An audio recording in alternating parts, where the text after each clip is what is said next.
Chat ಸ್ಟಾಕ್ಗೆ ತಮಗೆಲ್ಲರಿಗೂ ಸ್ವಾಗತ. ಮಂಗಳವಾರ ಯಾವ ರೀತಿಯಾಗಿತ್ತು ಎಕ್ಸ್ಪೈರಿ ಸೆನ್ಸೆಕ್ಸ್ನಲ್ಲಿ, ಅದೇ ರೀತಿಯಾಗಿ ನಾಳೆನೇ ನಿಫ್ಟಿಯ ಎಕ್ಸ್ಪೈರಿ. ನಾಳೆ ಅಂತ ಹೇಳ್ತಾ ಇದ್ದೀನಿ, ಆದರೆ ಈ ವಿಡಿಯೋ ಬರೋಷ್ಟೊತ್ತಿಗೆ ಆಲ್ರೆಡಿ ಬುಧವಾರ ಆಗಿರುತ್ತೆ. ಕ್ಷಮಿಸಿ, ಮಂಗಳವಾರ ತಡರಾತ್ರಿ ರೆಕಾರ್ಡ್ ಮಾಡ್ತಾ ಇರೋದ್ರಿಂದ ನೀವು ಈ ವಿಡಿಯೋನ ಬುಧವಾರ ನೋಡ್ತಾ ಇದ್ದೀರಾ.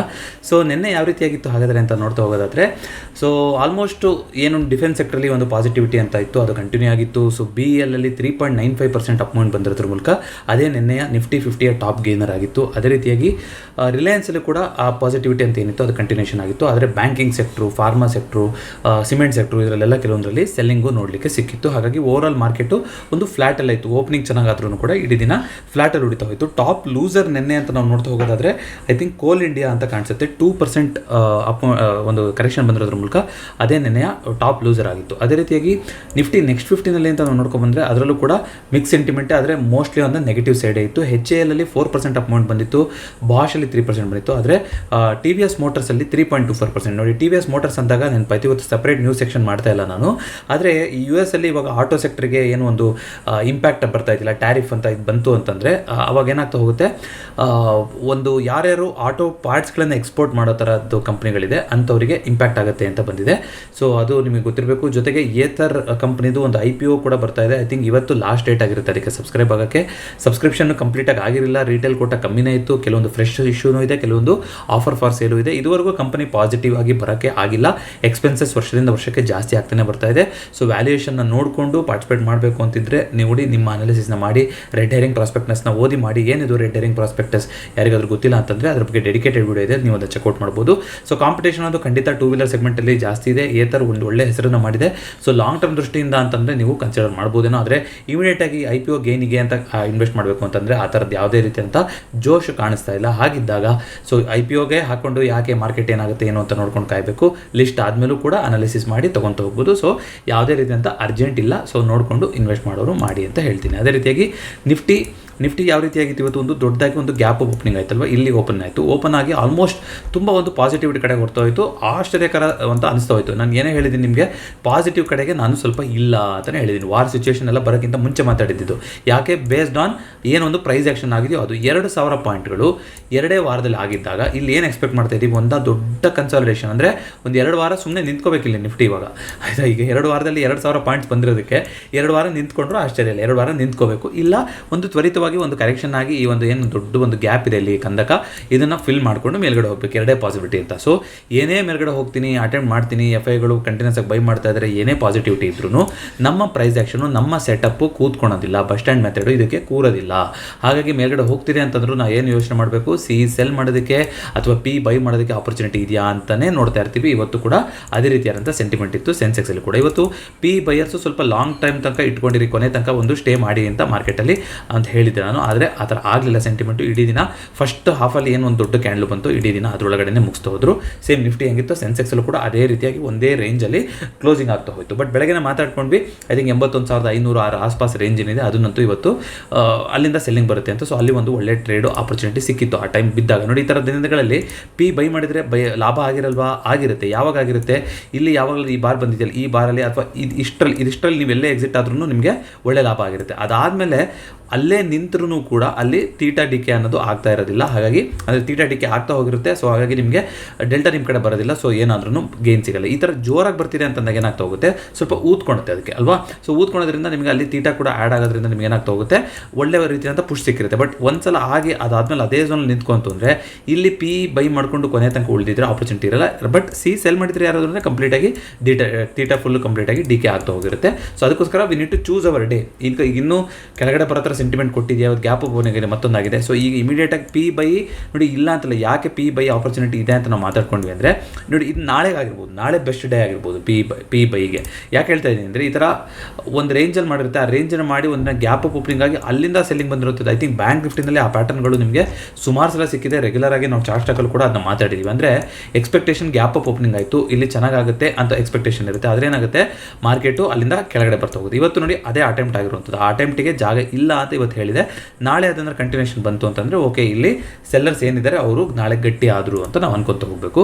ಸೇಮ್ ವಿತ್ ಬ್ಯಾಂಕ್ ನಿಫ್ಟಿ 56,000 ಮತ್ತೆ ಅಟೆಂಡ್ ಮಾಡೋಕೆ ಹೋಯ್ತು, ಇವತ್ತು ಆಗಿಲ್ಲ. ಸೊ ನಾಳೆ ಅಕಸ್ಮಾತ್ ಗ್ಯಾಪ್ ಡೌನ್ ಓಪನಿಂಗ್ ಆಯಿತು, ಮತ್ತೊಂದು ಆಯಿತು ಅಂದರೆ ನಾಳೆ ಒಳ್ಳೆ ಪಿ ಆಪರ್ಚುನಿಟಿ ಸಿಗ್ತಾ ಹೋಗ್ಬೋದು.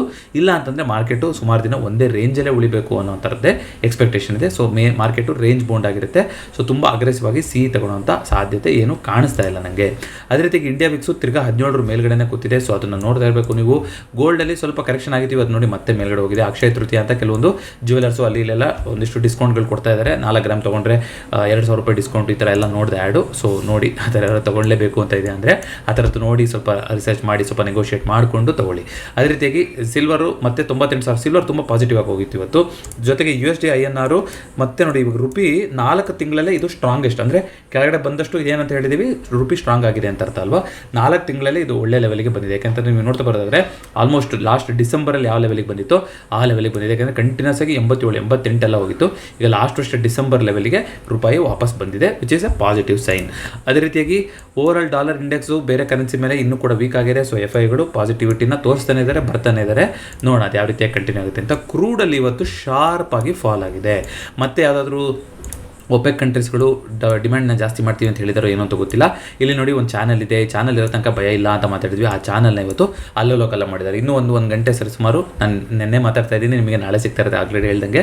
ಬಟ್ ಇದೇನಂತ ಬೇರೆಷ್ಟು ಚಾನಲ್ ಅಂತ ಕರಿತೀವಲ್ಲ ನೋಡಿ, ಇಲ್ಲಿ ಬಂದು ಇಲ್ಲಿ ಬೇರೆ ಚಾನಲ್ ಮಾಡಿ ಕೆಳಗಡೆ ಬಂದರೆ ತಿರ್ಗಾ ಈ ಲೋ ತನಕನೂ ಹೋಗಿ ಟೆಸ್ಟ್ ಆಗುವಂಥ ಸಾಧ್ಯತೆ ಇರುತ್ತೆ. ಸೊ ಕ್ರೂಡು ಯಾಕೋ ನೆಗೆಟಿವ್ ಆಗಿ ಕಾಣಿಸ್ತಾ ಇದೆ. ಅನ್ಲೆಸ್ ಈಗ ಟರ್ನ್ ಅರೌಂಡ್ ಆಗೋದಾದರೆ ಈ ಒಂದು ಹಾರಿಜಾಂಟಲ್ ಸಪೋರ್ಟ್ ಏನು ಲೈನ್ ಇದೆ ಇಲ್ಲಿ ಟರ್ನ್ ಅರೌಂಡ್ ಆಗಬೇಕು. ಇಲ್ಲ ಅಂತಂದರೆ ಇದನ್ನ ನಾವು ಬೇರಿಶ್ ಫ್ಲಾಗ್ ಪ್ಯಾಟರ್ನ್ ಅಂತಲೇ ಓದಬೇಕಾಗುತ್ತದೆ ಕ್ರೂಡನ್ನು. ಅದೇ ರೀತಿಯಾಗಿ ನ್ಯಾಚುರಲ್ ಗ್ಯಾಸು ಒಂದು ಒಳ್ಳೆ ರಿಕವರಿ ಮಾಡಿತ್ತು ಇವತ್ತು. ಒಂದು ಒಳ್ಳೆ ಆಪರ್ಚುನಿಟಿ ಕೂಡ ಇತ್ತು ನಿನ್ನೆ ಟ್ರೇಡ್ ಮಾಡೋದಕ್ಕೆ. ಒಂದು ಆಲ್ಮೋಸ್ಟ್ 280-300 ಲೆವೆಲ್ ಅಂತ ನಿನ್ನೆ ಚಾರ್ಟ್ಸ್ ಯಾರು ನೋಡಿದ್ರೆ ನಿಮ್ಗೆ ಗೊತ್ತಿರುತ್ತೆ. ಸೊ ನಿನ್ನೆ ಅಂತಂದರೆ ಮೊನ್ನೆ ಅದರಲ್ಲಿ ಮಾತಾಡಿದ್ವಿ. ಅದೇ ರೀತಿ ಆಯಿತು, ಅಲ್ಲಿಗೆ ಬಂತು. ಅಲ್ಲಿಂದ ತುಂಬ ಒಂದು ಪಾಸಿಟಿವ್ ಆಗಿಲ್ಲ, ಬಟ್ ಬೌನ್ಸ್ ಆಗೋದಾದರೆ ಈ ಲೆವೆಲಲ್ಲಿ ಅಂತ ಆಗಬೇಕಿತ್ತು. ಆ ಶಾರ್ಟ್ ಕವರಿಂಗು ಸಿಕ್ಕಿದೆ ಇವತ್ತು ನ್ಯಾಚುರಲ್ ಗ್ಯಾಸಲ್ಲಿ.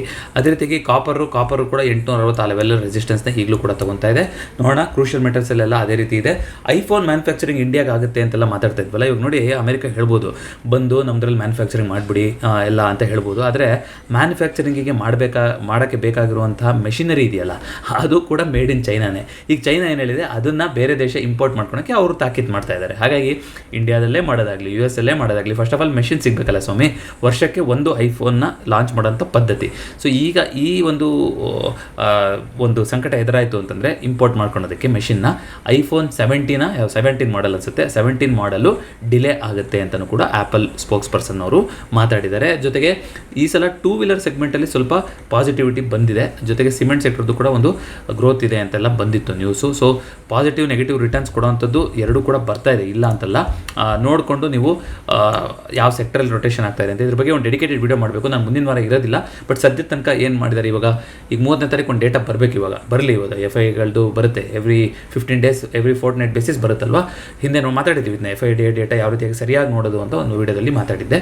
ನೋಡೋಣ, ಕಂಪೇರ್ ಮಾಡೋಣ ಲಾಸ್ಟ್ ಒಂದು 2-3 ತಿಂಗಳಿಂದ ಯಾವ ಸೆಕ್ಟರ್ ಕಡೆಗೆ FIಗಳು ಗಮನ ಹರಿಸ್ತಾ ಇದ್ದಾರೆ ಅಂತ ನಾವೊಂದು ಕ್ಯಾಲ್ಕುಲೇಷನ್ನ ಮಾಡ್ಬೋದು. ಅದ್ರ ಬಗ್ಗೆ ಒಂದು ಡೆಡಿಕೇಟೆಡ್ ವಿಡಿಯೋ ಮಾಡಿಬಿಟ್ಟು ನಾನು ಹೋಗ್ತೀನಿ. ಸೊ ಇದಿಷ್ಟು ಇವತ್ತಿನ ಚಾರ್ಟ್ ಸ್ಟಾಕ್ ಆಗಿತ್ತು. ಮತ್ತೆ ಹೇಳ್ತಾ ಇದ್ದೀನಿ, ನಾಳೆ ನಿಫ್ಟಿ ಎಕ್ಸ್ಪೈರಿ. ಈ ವಾರ ಇನ್ಯಾವುದೂ ಎಕ್ಸ್ಪೈರಿ ಇಲ್ಲ. ಗುರುವಾರ ಮಾರ್ಕೆಟ್ ರಜಾ ಮುಗಿಸ್ಕೊಂಡು ಶುಕ್ರವಾರ ತಿರ್ಗ ಓಪನ್ ಆಗುತ್ತೆ. ಹಾಗಾಗಿ ದಯವಿಟ್ಟು ಪೊಸಿಷನ್ನ ಕ್ಯಾರಿ ಮಾಡೋಕ್ಕೆ ಹೋಗ್ಬಿಡಿ. US ಮಾರ್ಕೆಟು ವಾರ್ ಟೆನ್ಷನು ಇದೆಲ್ಲ ಇದೆ.